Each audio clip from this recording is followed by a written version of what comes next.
The economist এই পত্রিকাটি কখনোই বাংলাদেশের বন্ধু পত্রিকা নয়, শেখ হাসিনার তো নয় বা আওয়ামী লীগের তো নয়। তারাই যখন কথা বলছে যে ইউনূস গং পারছে না, এর অর্থ হচ্ছে ইউনূস সরকারের ভেতরে ও বাইরে যে কোন্দল কলহ বিবাদ চলছে সেসব আমলে নিয়ে পত্রিকাটিও বলছে যে বাংলাদেশ ভালো নেই, সংবিধান বিলুপ্তির পর রাষ্ট্রপতির পদত্যাগ বাধ্যতামূলক করবে, পাশাপাশি সেনাপ্রধানকে বরখাস্ত এবং আইনের আওতায় আনার পরিকল্পনার কথাও আলোচিত হয়েছে। একটি দেশ যখন এবং বিদ সমস্যায় নিমজ্জিত হয় তখন তাকে গৃহযুদ্ধ না বলে উপায় কি? ভরসা ওই এক জায়গাতেই। ইকোনমিস্ট যেটা বলে দিয়েছে, আওয়ামী লীগ এখনো দেশে কাঁপন সৃষ্টি করতে পারে।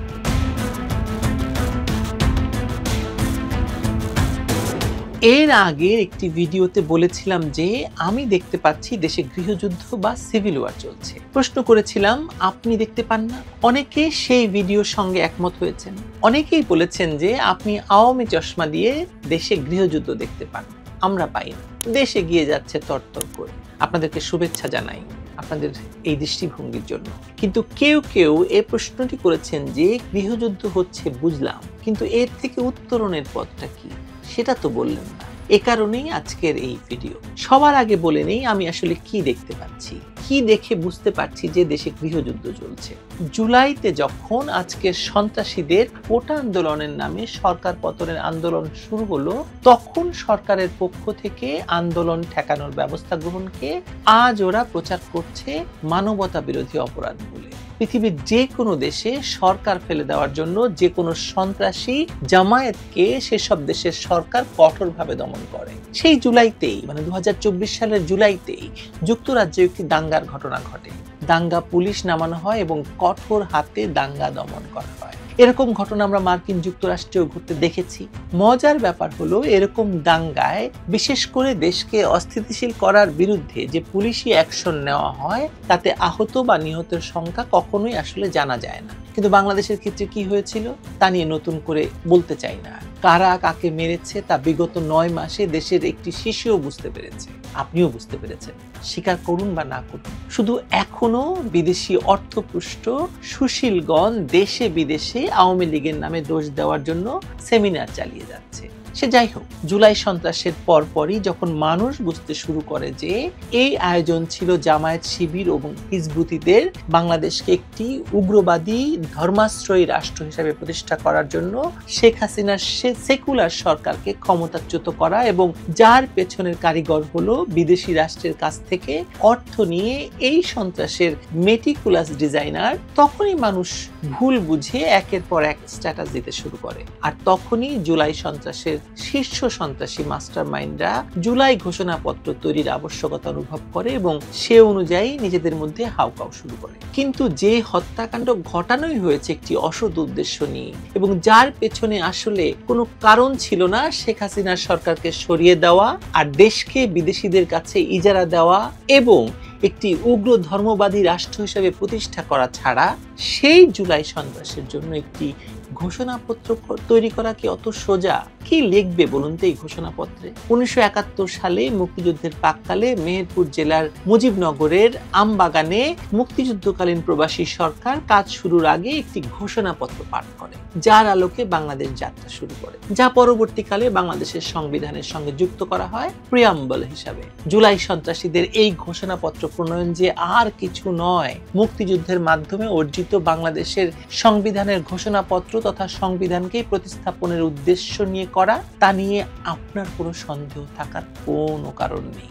যদি থাকে তাহলে বলুন, আমি সেটি স্পষ্ট করব পরবর্তী কোনো ভিডিওতে। তবে 5 আগস্টের পর থেকেই এই একটি মূল উদ্দেশ্য নিয়েই নানা কমিশন গঠন করে তাদের আবার একটি ঐকমত্য কমিশনকে বাবা বানিয়ে ইউনূসের সরকার ও তার সন্ত্রাসী সহযোগীরা বাংলাদেশ রাষ্ট্রের গণতান্ত্রিক এবং ধর্মনিরপেক্ষ সংবিধানকে বাতিল করার উদ্দেশ্যেই কাজ করে চলেছে। কিন্তু সেটি যে সহজ কাজ নয় সে কথাটি আমাদের দেশের কোনো পত্রপত্রিকা বা বিশ্লেষক বলেনি। বলেছে কে জানেন?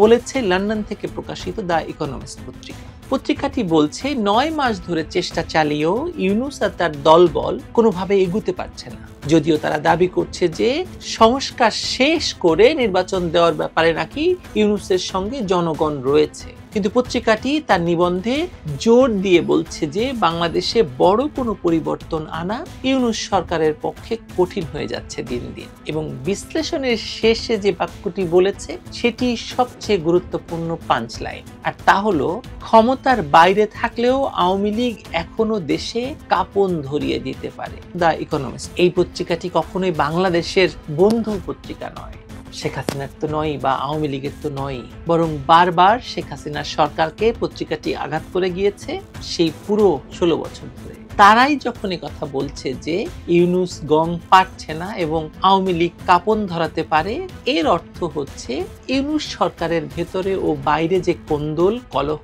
বিবাদ চলছে সেসব আমলে নিয়ে পত্রিকাটিও বলছে যে বাংলাদেশ ভালো নেই। যেটুকু ভালো শেখ হাসিনার আমলে ছিল তার সিকি ভাগও ডক্টর ইউনূসের ক্ষমতা গ্রহণের পর থেকে এই দেশটি নেই। আচ্ছা, ইকোনমিস্ট বাদ দেই, দেশের পরিস্থিতি মোটা দাগে কোন কোন জায়গায় গৃহযুদ্ধের পরিস্থিতিতে রয়েছে সেটা বলে আজকে শেষ করি। যেমন দেশের ভেতর চরম ধর্মীয় উগ্রবাদ মাথা চাড়া দিয়ে উঠেছে।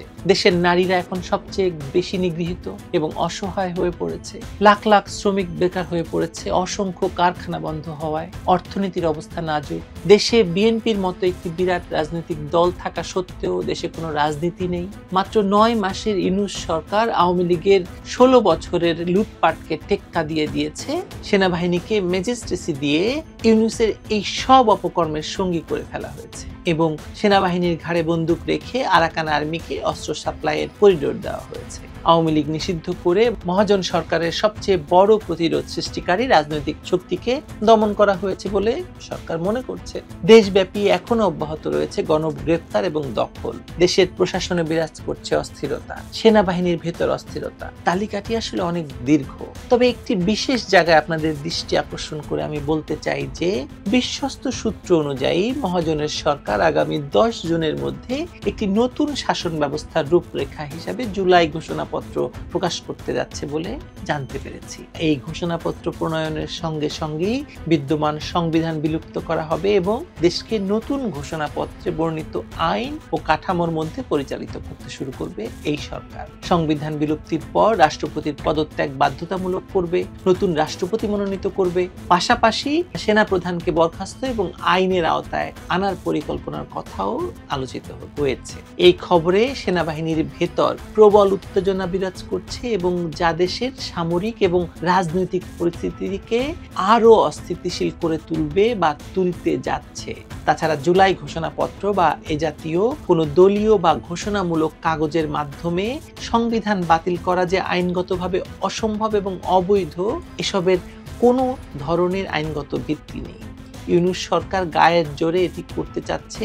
একটি দেশ যখন এবংবিধ সমস্যায় নিমজ্জিত হয় তখন তাকে গৃহযুদ্ধ না বলে উপায় কি? এই মুহূর্তে রাজধানী ঢাকার কত জায়গায় কতগুলো জমায়েত, কতগুলো দাবি নিয়ে জড়ো হয়েছে বলুন তো। তারা দিন দিন সহিংস হয়ে উঠছে, দেখতে পাচ্ছেন না? যে কোনো সময় আবারও অস্ত্র হাতে একে অন্যের উপর ঝাঁপিয়ে পড়বে। ভরসা ওই এক জায়গাতেই। ইকোনমিস্ট যেটা বলে দিয়েছে, আওয়ামী লীগ এখনো দেশে কাঁপন সৃষ্টি করতে পারে, আরো একটি বাহিনী কাজ করতে পারে। জাতিসংঘ তাদেরকে চাপে ফেলে আবারও বাংলাদেশকে ধ্বংস করতে চাইছে বলে তারা চুপ থাকবে কি থাকবে না সেটি খুব দ্রুতই পরিষ্কার হবে আমাদের সামনে। আমি তো এরকমটি দেখছি। আপনি কি দেখছেন বলুন তো, জানাবেন। ভালো থাকুন।